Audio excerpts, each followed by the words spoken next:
SS event, which is because of the team I'm on, the bigger team, the Tamara's Trailblazers, is one of, I think it's 15 silvers across the province. Well, they're all different things now. They started out when they were silvers way back when. And so all of their teams, and so 3 times a year, they do this great online event. So we're able to do that today, and I had it all set up, and it has just been one thing after another. So I decided, what the heck, let's find out how to go live. So here we are. I'm sorry, I'm showing my window. That's not very good. Look, cards. So moving on, because I really should get back to the videos. I'm quite far behind. Many disruptions today. Yesterday's task was DSP and cardstock. So I did the cardstock. That's behind me. I'll have to show you backwards. So the DSP part. So I went through this is my current. I told you this was my current rack. And then the 6x6 has a little one. So good news for me, all of the 6x6 I have, still current. Didn't have to get rid of any of it. Because we're doing the catalog switch over, right? So this is like way thinned out from what it was. Part of the reason is there was all sorts of stuff jammed in there that didn't need to be. I will give you a little tip. So I have these plastic containers, and now that they're much lighter, and I'm going to hold it like this, I'm not going to pull the front little thing part. I put a piece of cardboard down here. Lord knows I got cardboard. Because I didn't want to scratch the top of this cupboard, because as you will see, even just from the start of this to the finish of this, the craft room is an ever-evolving thing. I keep changing things. And I teased you in the little description. Oh my goodness, my big win today, my big discovery. Oh, it is freaking awesome. And it's a much bigger change. So as I was cleaning this out, I have to pull this out. I wanted this to go here. It slides back, but I have to pull it out because the shelf above it, I can't get the papers out. So I put this here, and it does make it slide a little bit easier too. And it's still, I just have to pull it out just enough that there's like a quarter, or a fifth of it maybe. So it's not overweighted, because if I had to pull it out too far, it'd be on the floor. So anyways, I found all sorts of things in here. So I went through, and this is my current paper from the current catalog. That's what gets the first section. This second section is current paper from past catalogs. So there's a couple Christmas ones that carried over. I absolutely love this paper, so I'm quite glad it carried over. And then some from the annual catalog. I gotta say, if you love this lavender paper, buy it now while you can, because I have a feeling that it's going to go when the annual catalog refreshes, because Lord knows, I think it's been for like 4 catalogs now. And then the back we have the specialty paper. So a bunch of the Christmas one actually carried over. And this is from like last Christmas, I think.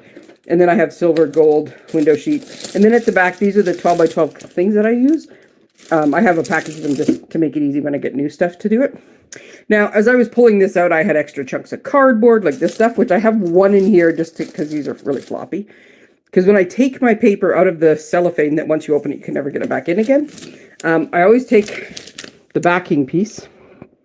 And in the case of the specialty stuff, I just cut this off and tape it to the back of the cardboard that comes with it. And then on ones, this is the product of the month from December. And because it's still available, I consider it current. The ones that have like the white cardboard, I just pop the cardboard at the back, right? So those ones will stand up on their own, but these things flop all over the place. So anyways, I'm pulling this stuff out. So I took out extra pieces of cardboard. I found some cardstock. There was a stash of, I think it's mint macaron paper that was there. And my discovery. I'll tell you my discovery because I got to walk across the room. So I took out the ones that were retired. A couple of them are already discontinued. Some of them are just on last chance. The way I work it, any of the last chance stuff I take out and I put in my sale bin or my keep bin, whichever way. Because usually by June when I do my sale, DSP goes fast. It's probably going to be gone by then. So then this is my little cabinet. I'll move back so I don't knock my Stampin' Boss machine onto the floor. So over here, where's my finger? There we go. Over here is my DSP that's retired. So the rule is I can't have more than that. So I took out the ones of the stuff that is now last chance or retired or discontinued. And I put it in there. And if it doesn't fit, then I have to go through that whole bin again and weed it down some more, because that's it. And sometimes there's a newer one that I like I'm saving this one because it's good for baby cards. Oh wait, this one's better for baby cards. So it does work. But in this case, I was able to just pop them in there and not have to do anything. And then this side is like scrapbooking, 12 by 12 cardstock. So I got off super easy this time with the DSP. So scan. I seriously am trying not to go too fast. I don't get motion sick, so I have no like gauge to tell if, but I know some people are like, whoa, with the camera. So the stuff that I've decided I'm not keeping is down there in my sale bin. Remember I told you day one sale bin. And currently it is in the 12 by 12 sleeves. Because once I go to do, sorry, I'm going to walk over here now to my desk. Once I go to do my sale, then I decide, is there enough of it in the package that I'm going to do, like combine them, like do like a group. Here's just an assortment. That was the word I was looking for, assortment. I can do an assortment, or is there enough left to make this like a partial pack and sell it that way? So I have some 12 by 12 sleeves that I ordered that like fold over and seal, like the way it comes, that I ordered thinking they were something else. So I have some of those left. So for now, I take it out of the good holders, keep the good holders and put it in that. Here's a hint to my discovery. This is the die cut sampler that I made for one of our events with the Light and Love bundle, Light and Wonder bundle. It's called something else. Aurora, I don't know, whatever the actual bundle is called. When I originally made it, though, it was 8.5 by 11. And it was stuck in with the DSP. So I found it. So I wanted to fit it into the case. That started the whole thing. So I think it's, I want to say Monday, Tuesday is the stamps section. So when we get to that section, I will tell you, oh my God, I was just like, it's something I've been like since November trying to figure out. You'll notice my stack of paper is no longer in the DSP section. And I think it was the black one and the Flirty Flamingo were missing. They didn't have a pack. I will tell you, just because people are always curious. I have all of the papers. I started out buying bit by bit, but then eventually I just bought them all because I was using them all anyways. There's only one color that I just have never really, warmed up to, and that's Bubble Bath. And because I don't know if it's because I can't decide if it's purple or pink. The cardstock I like, embellishments I like. I don't like the color of the ink.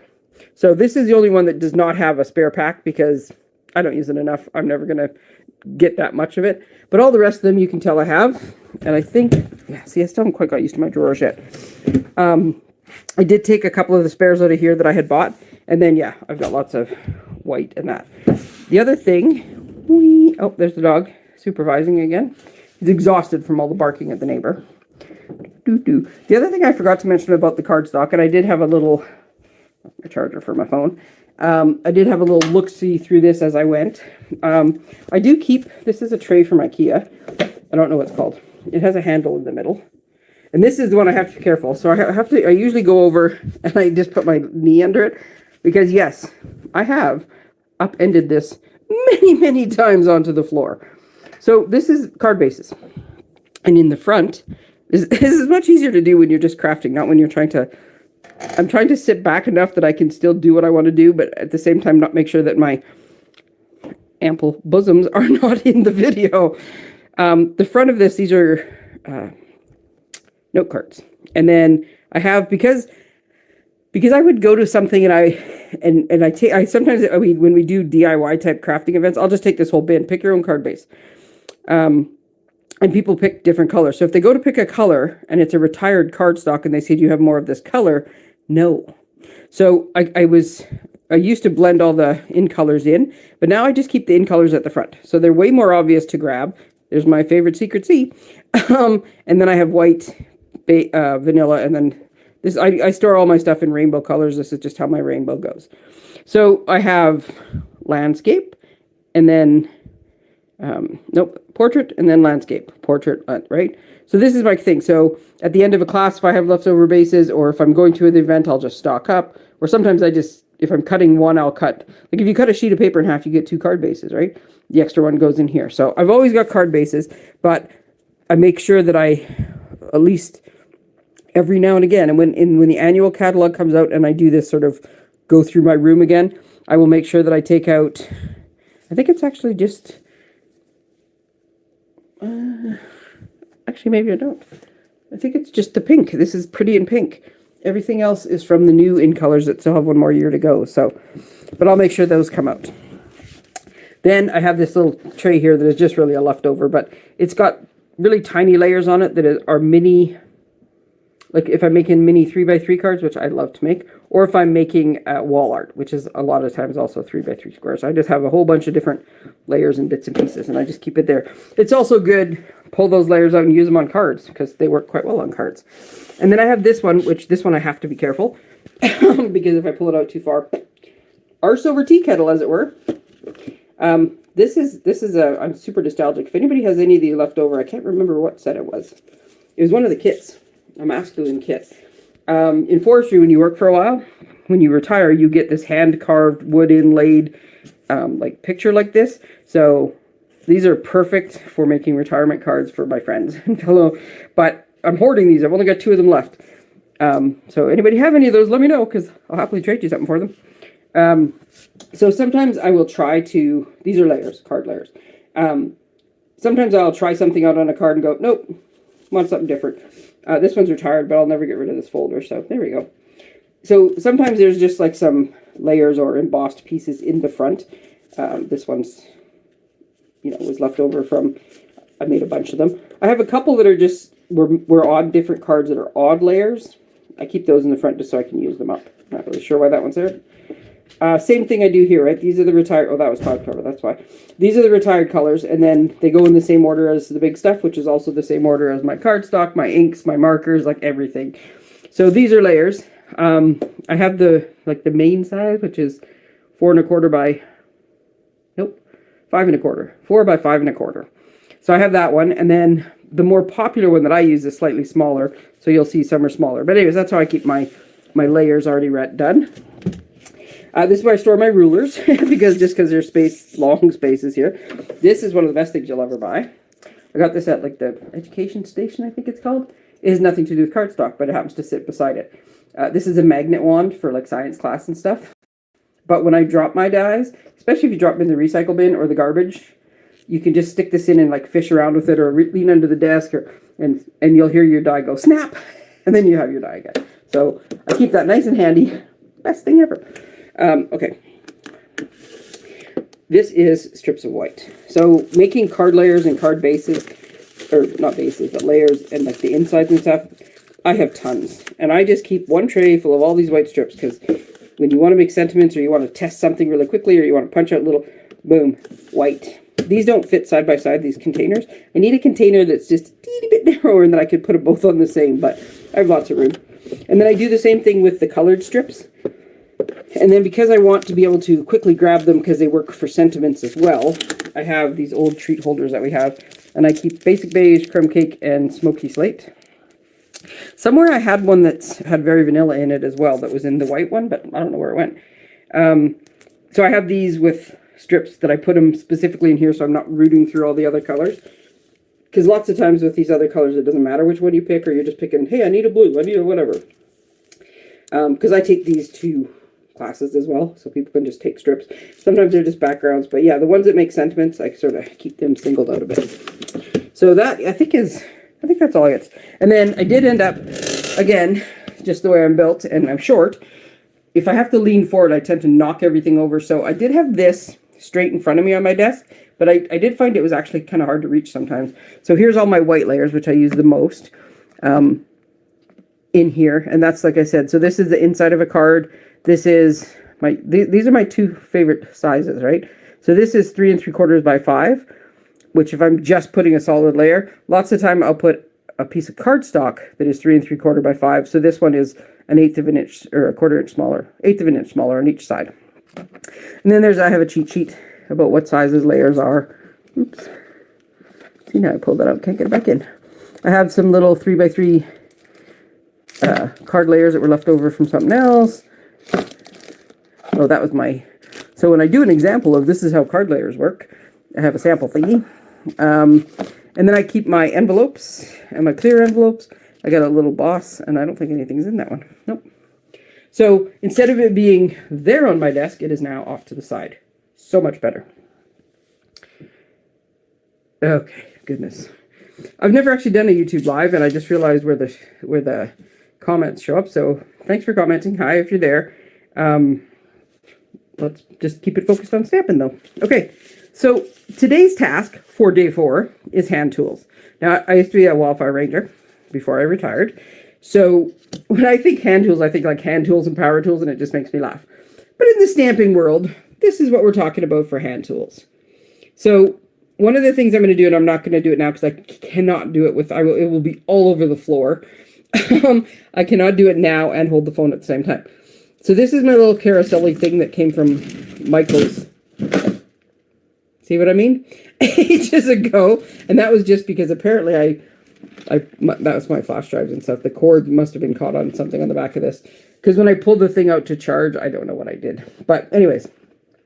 So I'm super particular about certain things. So I have my tools and like these little drawers, they line up. So all my extra bits and pieces for my take your pick tool are, because there's my take your pick tool. So yeah, sorry, hey, squirrel. One of the things I thought, people ask me about storage all the time, right? So this has nothing to do with sorting and organizing. I'm just sort of telling you how I do it because it might help you, but it's easy to do it at the same time as we get to each task, right? So that's how I do this. I have an adhesive eraser underneath the adhesives, and this was the original little card, like edge file that I got, but I have a couple bigger ones too that are over there. I have my cleaner and my little ruler. There's the extra score blades just because that doesn't even relate to anything in the rack, but it's just a good place to keep them. I will tell you though, sorry, I'm going to spin this back around again. The reason I keep these up and handy is, so this is the score blades, and these ones are good ones. And then this one, if you look really closely, says magnet on it. And if you look at this one, it says glimmer. So when the score blade or the cutting blades start to get, you know, they're not as sharp as they could be kind of thing, I've saved them. And so the next time I'll switch out one of these. But I don't like to get glitter. I don't even like glitter. I know it's sacrilege to say as a stamper. I don't like glitter. The glimmer paper is okay, but it does also dull your blade faster. So I have a separate blade for it. But then I also don't have to worry about getting glitter on paper that's not glitter. And then the magnet one is for how I store my stamps. You'll see that on a different day. And just because I think it's a little harder on the blade. So the next time my blade is starting to get a little dull, I'll take it out and I'll write on it and I'll switch out one of those two that have been around a while. What else do we have? I think it's mostly just the bits and pieces. I have some extra caps. I hate when people lose the caps off my, these are like scraper things. And this is the old distressing tool, which I will say I don't use very often. I also have these for my scoring blade, which people think are like just gold to get. I don't use them, so I just kind of keep them there because they annoy me when they fall off. So, hey, whoever's got those wood things, I'll trade you for some scoring blade thingies. So yeah, these I don't use very often, but I had the room in here, so there they go. There's only one way that fits, and I didn't put it back right, so I'll have to fix that afterwards. Oh, those are staples because I still have the stapler. But yeah, and then this is the lid. So sometimes, like when on the take your pick tool, this is on the putty end. So when I throw an empty one away, I've kept a couple of the lids just so that if my current one ever loses a lid, I have it. This is, I've lost at classes many times, the lids off my seal. It drives me crazy. And so I have a couple spare ones of those of cases that have broken or something. And just little bits and pieces just so I have them. Because I'm particular. There, whatever was hooked is unhooked. Okay, so as far as the once a year, or in this case, it's probably 3 times a year when the catalog switches over that I do this. I'm going to go through here and I'm going to check. The worst one for this, let's see if I can do this one-handed, is this spatula that's on the other end of this. Oh yeah, is so good for lifting up layers when you make a mistake, but it tends to get a little gunky. And sometimes I clean it and sometimes I don't. This would be a sometimes I don't. So I'm going to leave that on my desk now. So I'm going to go clean that off. I'm going to have a look at my scissors. I still have snips. I have lots of snips because I bought them for classes. I have like 10 pairs of these things. I'll make sure that there's nothing gunky on them, nothing gunky in the other ones. I am very particular about my scissors. So I have, these are the old ones, which I don't use very often, but Easter's coming up, and that's when I tend to use them to make grass and to make the little crunchy pieces. So those, I don't even remember what those are called. Stampin' Up! Sold them years ago. They haven't sold them in a while, but I don't remember what kind they were called. So I have those ones. These are my scissors for cutting packages.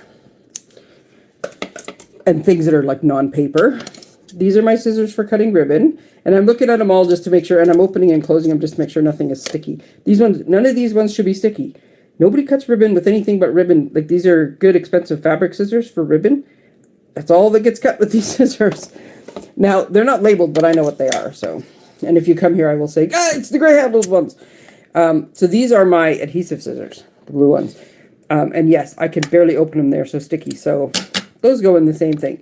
Now, I don't know, is there a secret to cleaning the sticky off? I don't know. I use a baby wipe and rubbing alcohol, and, as my dad would say, elbow grease.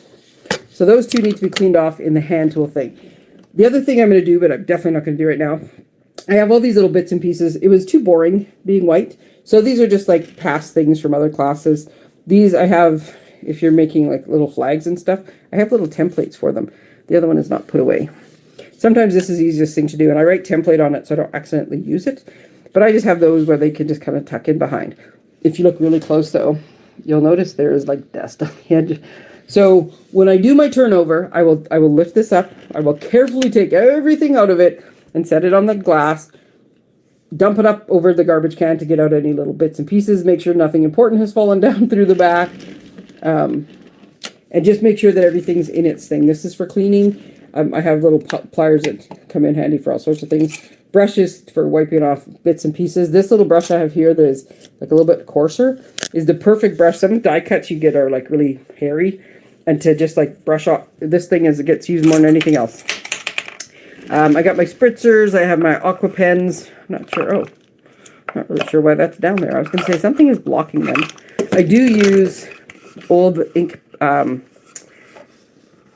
wooden stamp blocks and these rings and stuff to hold things up so they don't go all the way down, but I'm not sure why that one is actually there. Yeah, my glue. This is a good time to check. I do use one of these. I'll put the little link on it. I do use the Tombow sometimes, and I'm using it more and more now, I notice. But it does get kind of gross and gunky, so when I'm cleaning these other ones, I do try to clean it as I go, and sometimes I do. But I'll do that. So years ago, I'm sorry, I'm putting that there to clean it at the same time. So yeah, I'm taking this stuff out as I go and cleaning, but these three I'm going to leave out so I remember. These are the only three, so I don't have to check again on the gunky schedule. So this is a nail polish holder, which I do not wear nail polish, that my lovely friend Samara gave me, the queen of nail polish. And if you're using just a Tombow, like in its case, it is perfect for fitting that Tombow in. But since I got my little, I just heard somebody on our thing today call it the precision glue bottle. I had to make it like, because this is smaller. So I took one of, this is from the old, when we used to get our, oh, I can show you right there. See how the white used to come in the bigger things? I still have a hoard of those. And because we sell white, I can still use it. That's not exactly how it comes. But this is one of the, just from twine. And it just happens to be the perfect size for this. I just took a chunk of, like an old die cutter, a chunk at the edge of something, and glued it on, and I stuck a little needle in there. So sometimes when the glue gets kind of gummed up or something, I can use that needle to kind of push through it. And then I just took this and stuck it in the nail polish holder. So now, because once I start, I think it's funny when I watch people craft and they take the lid off, put the lid on, take the lid off, put the lid on. Now, you don't want to leave this open for very long because it does gum up. But I find that if I take this like this, when I'm actually working, and then I just stick it back in the holder, and I take it out, and I put it back in the holder, and I take it out, by the time I'm done my project, it has not had time to dry out. Like, I haven't had an issue with it. Sorry, I'm all over the place trying to put the lid back on. There we go. If you leave it overnight, you're going to come back and find... Yeah, this me holding the camera thing doesn't, or my phone really doesn't work, but, oh my goodness, I've gone long. Okay, so, oh, no, I took that down because I have to clean it. So yeah, whatever systems work for you, but I just found that, and I know a lot of people use these bottles now, that was my answer to that. As all good crafters, I have to have my cup of tea.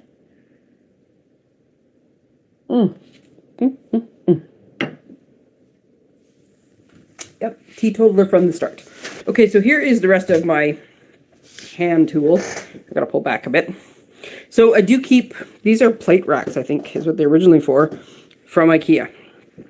So in my big discovery today, I know that I use this and then just put it away. So this is the Stampin' Scrub, and it should be rinsed out and dried out like after you use it. Now sometimes I'll just use it for like, there's certain stamps that just clean better on this thing than the chamois. That's just what it is. But I used it today and then just closed it up and put it in because I was in a rush. So I know this needs to be cleaned, so I'm gonna put that on my to be cleaned pile on my glass mat there. I keep in here, these are the things I use all the time. This is our Pierce mat. I've cut one in half because I find that the other ones are huge, right? So they don't need to be that big. And I needed to have a bunch of them for class. So instead of having big, huge ones, I think I bought 4 and cut them all in half. So now I have 8. So I keep this here. This is good for photopolymer stamps. Actually doing piercing and something else I found with the way you wanted the cushion behind it works. Oh, on the craft blade when you're cutting, like to get the, what's it called, perforated, that perforated blade works great if you're using either this or I keep my silicone mat also, which I use all the time. I just have a chunk of cardboard behind it because it keeps it is a bit floppy, and so it has something to stand up against. I'm going to move my chair over here. I'm going to switch hands. So this is, and I have this done, like we'll get to this later. This is a really bad habit of mine. I just shove everything in there. There's actually a system for what goes on what shelf, but do I use it? No, I just jam everything in there.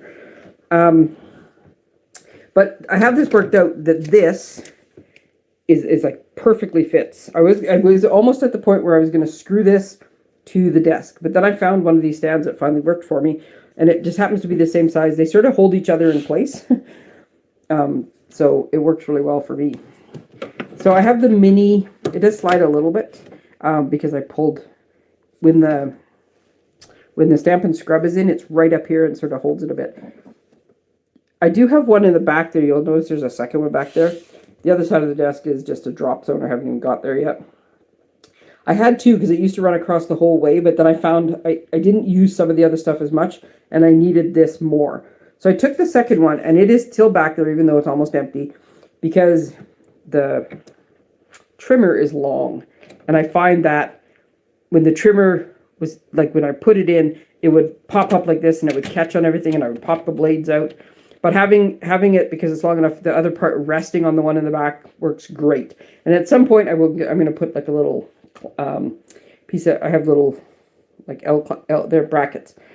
And I'm going to put the ends in. I'm going to screw them together so that it's less likely to move because now it's a much bigger surface that's trying to move. But that's on the to-do list. So I have this. This was, demonstrators could buy them. This is my little mini guillotine. It was part of the starter kit promotion a few years ago, and then I think demos were allowed to buy it for a little bit.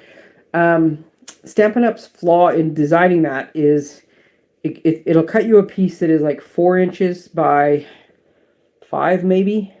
I don't even know if it goes 5.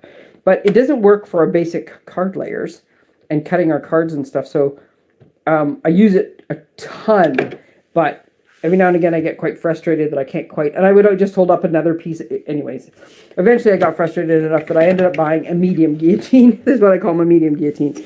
So same idea, spellbinders. I will put the link on my Amazon list. I bought it on sale, like I wait for Prime Days, but I want to say maybe 30 bucks. But it goes to 6 inches across and 8 inches down, I think. So when I'm cutting a 6x6 piece of DSP, or I'm cutting the 5 1/4 by 4 layer, or even just to cut 4 1/4 in the right direction, yeah, it just works so much better. So these ones, just because they're fairly new and I just used them, I never cut anything really sticky on these, but it's good to have a little check and make sure that like the blades aren't getting all gummed up. And there's nothing you can do on that one as far as changing blades or cleaning blades. They are what they are. Now as for the trimmer, I'm going to put it up on my desk here. We'll come back to it in a second. This is the mat that comes with my table that I just keep in here because I use it sometimes. And then I have a bunch of pieces of like old mats and cardboard. And every now and again, I have to go through here.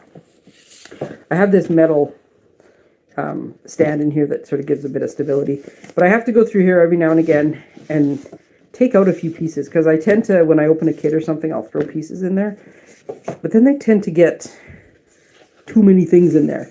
So I have one that is like smaller for going inside envelopes. I have a really long one for in case I need it. And then I have a couple that are just the standard size kind of thing. And then I do keep the, I'm trying to do this, but this one keeps wanting to fall out. The smaller one keeps wanting to fall out. I have my paper on the wrong side. Or my cardboard on the wrong side of my paper. So the paper is usually, or the cardboard is usually behind the metal piece. And then the old, because we do this at class, right? I like to, if somebody comes to craft with me, I like to give them a clean piece of paper. But now that I pulled it out, I can't do it one-handed. But I don't mind using the ones that have been used, and I don't want to waste anything. So I'll put those back in. But yeah, I had way too much stuff in here, so clean some of that stuff out. But I'll put the cardstock here because I use it for various things.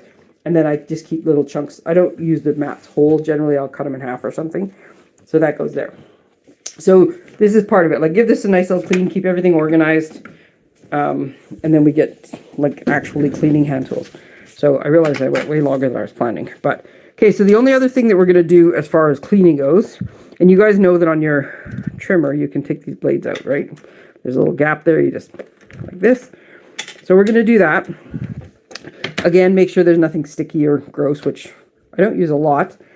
And then, what did I do with my, oh, see, I took it out and I took the thing off. Then you should do this more often. And you want to do this before you wreck the last piece of DSP you have, or the cardstock that you just spent a whole bunch of time scoring, or, right? You kind of want to do it before you have an issue with it.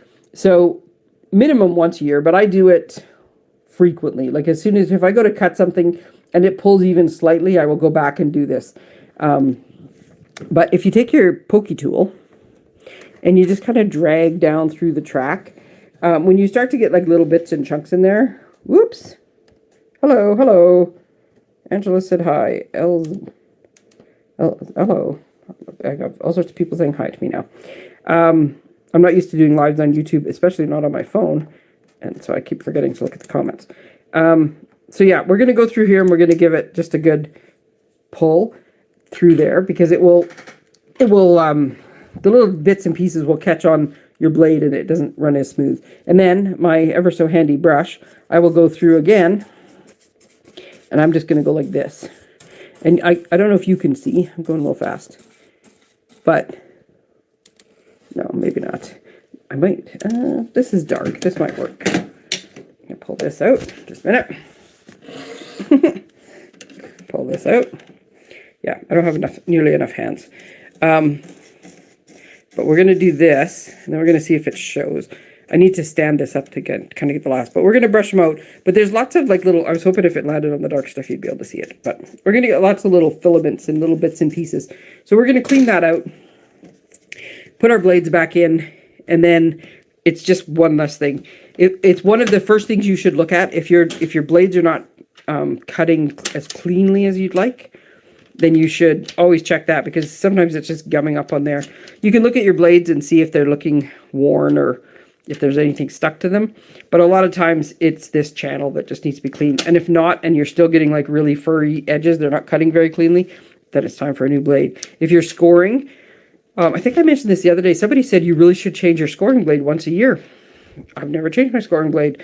But I'm going to start doing it. So I did that earlier. This is a new one. Because they come in packages. They're not very expensive. And why not if it's going to get you a better score? I guess if you were scoring a ton, then you might need to change it out more often. But you'll start to notice if you're not getting a very good score line that it's time for a new blade. So there we go. I'm going to go back now and finish my hand tools and the rest of my presentations that I'm watching for today. I still have a couple more hours to go there. Thank you guys very much. Sorry that went a bit longer than I was planning. And yeah, I'll do some cleanup on the video, add some pictures and cross Facebook and all that other stuff after my event's over. So happy organizing, day 4, and I'll see you tomorrow for day 5.